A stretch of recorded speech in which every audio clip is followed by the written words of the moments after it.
Great Scott, we are back here at Universal Orlando Resort today, matching up some photos from years past, just seeing how much has changed in one of my favorite theme parks in Central Florida.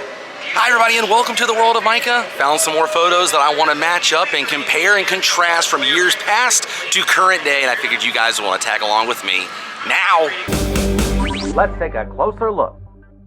So more or less this is the area where the American Tail Theater, a Feifel Mousekewitz show, was here, live on stage with the Mousekewitz family. Feifel, to me, will always be famous for Feifel Goes West. Feifel Goes West was one of my favorite movies as a child, Steven Spielberg film, and they used to have a live stage show here before this was Beetlejuice's Rockin' Graveyard Revue. This was from around the opening year of Universal Studios Florida, and this is what it looks like current day. It is now the Fast and the Furious supercharged attraction, but the one thing that has always remained is this fountain. Unbelievable to me that the fountain has been here since Feifel, and then it stayed for Beetlejuice, and it kind of fit with Beetlejuice because it has sort of a cemetery look. But that is from opening day, that fountain.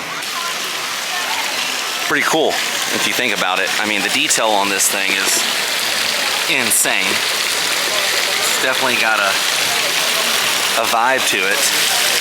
I wonder if all these coins are, you know, over 30-something years old. Who knows? And if you're asking, I'm not a fan of this attraction. I'm not.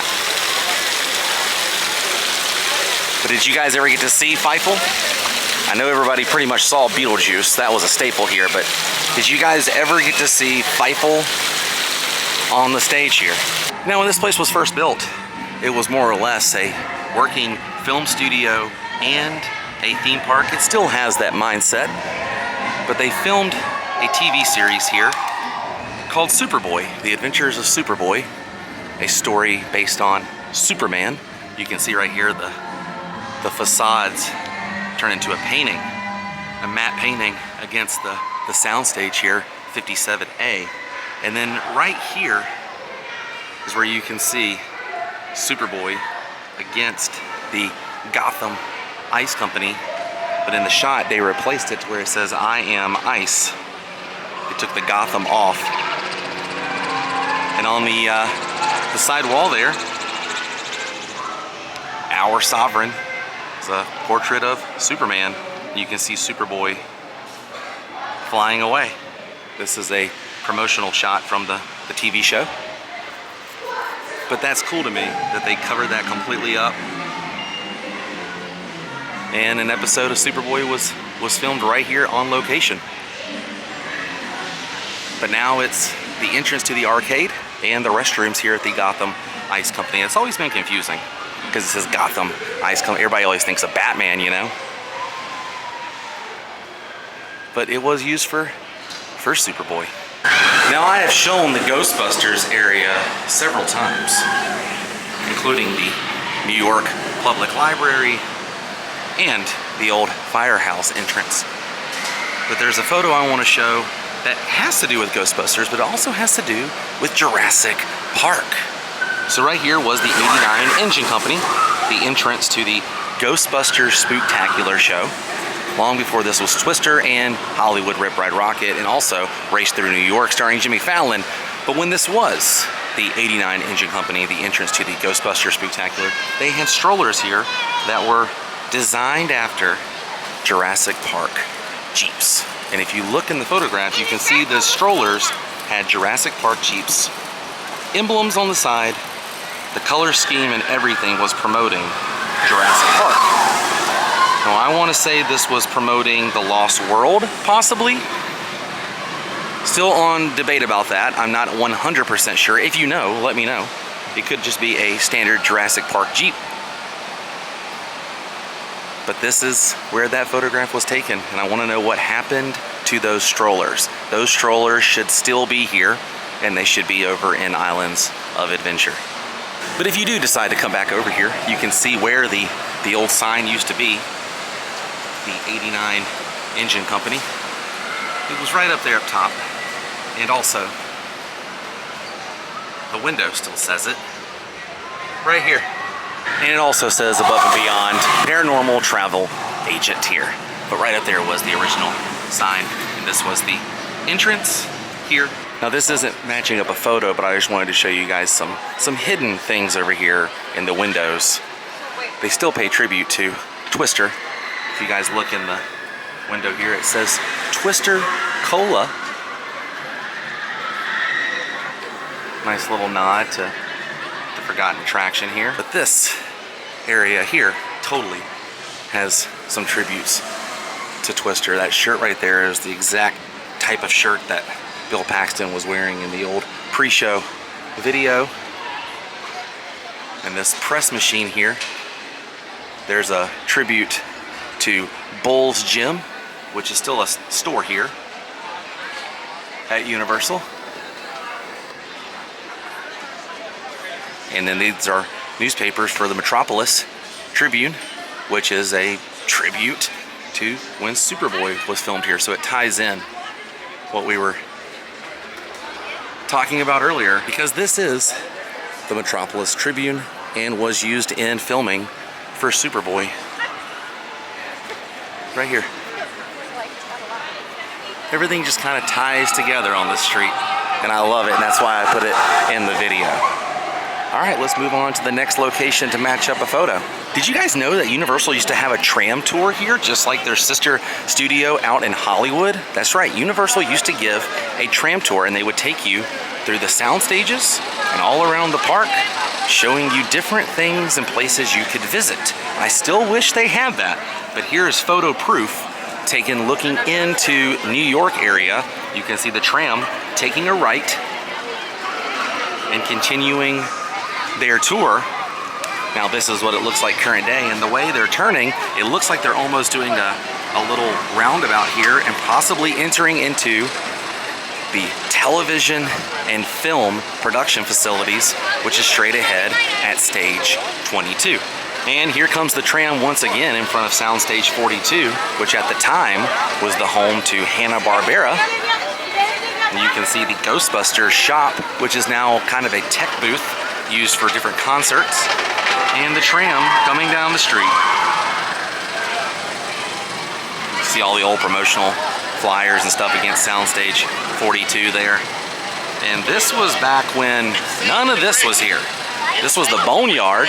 Hollywood Rip Ride Rocket was not here. But yeah, right there was a part of the tram tour as well.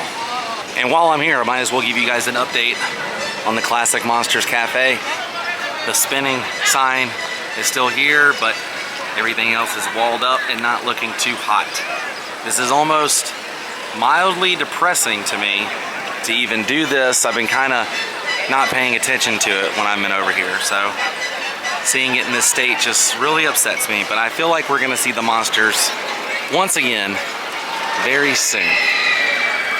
Now this will definitely show how much this place has changed. You guys can see the entrance to the Ghostbusters Spooktacular. Straight ahead now, Race Through New York starring Jimmy Fallon. And there was a horse-drawn carriage coming through here. And I'm not sure exactly who was on the carriage. Looks like Marilyn and possibly Lucy, maybe for the holidays. But they were on the carriage in this photograph, and then you guys can see what it looks like now. A lot has changed in this area. But yeah, back in the day, this used to be the Boneyard. The props and set pieces and even a shark from Jaws Revenge. The fourth installment of the Jaws franchise was out here. They had different movie cars and all kinds of pieces. I loved walking through here as a kid. Now this is a rare sight to see, the Soundstage 4D here, which was home to Shrek 4D, previously Alfred Hitchcock's The Art of Making Movies. And none of the Shrek portraits are up there anymore. But this is so cool to me, man. This is the original entrance from when it was Alfred Hitchcock. Now this is pretty awesome to me. This was back when Jimmy Neutron was housed here in Soundstage 42. After Hanna-Barbera, Jimmy Neutron had his own attraction here next to the Nickelodeon Studios, and you guys can see exactly what it looked like with the big Nickelodeon splat against Soundstage 42 there. There's also an advertisement for the Blue Man Group, but now this is what it looks like current day with Despicable Me, Minion Mayhem. So much has changed since this was Jimmy Neutron and when this was Hanna-Barbera as well. What do you guys like better? Despicable Me, Minion Mayhem, Jimmy Neutron, or Hanna-Barbera? I gotta go with Hanna-Barbera. Made it onto Hollywood Boulevard here and outside the Hotel Beverly Wilshire. It's one of the best nods to the resorts of Universal Orlando Resort. Right here. Visit the Americana Cabana Bay. Little Cabana Bay Resort Easter egg right here among the New York, Sail the World, San Francisco, London, and Greece. They threw in the Americana of Cabana Bay. A little Easter egg. I love it. Now, prior to May 2nd, 1991, the Jules Verne train did not exist here at Universal Studios, Florida. And before that date, they had some promotional billboards here inside the park telling people to synchronize their watch for May 2nd, 1991. Because Back to the Future, the ride, was coming to Orlando. And when the attraction opened here on May 2nd, 1991, they actually delivered the Jules Verne train here into the park, and it's been here ever since. I did an entire video talking about the opening day of the attraction. If you want to see it, the link is above. And this is where Back to the Future, the ride, used to live. And right around in this area is where this photo was taken. Now, a lot has changed in this area because of different exits and things being extended for this attraction. But you can kind of see how this curves right here, and then this gate right here, there was a sign. Synchronize your watches. Coming 1991. This was it. Right here. Had Doc and the DeLorean. It's pretty cool. It's actually very cool if you think about it. Promoting a attraction that would ultimately change the way this park was. This attraction to me, Back to the Future, Jaws, King Kong, E.T., they changed the standard in Central Florida. And this is where that photo was taken. Well, as you guys can see, so much has changed in this park, and so much is still going to change in this park.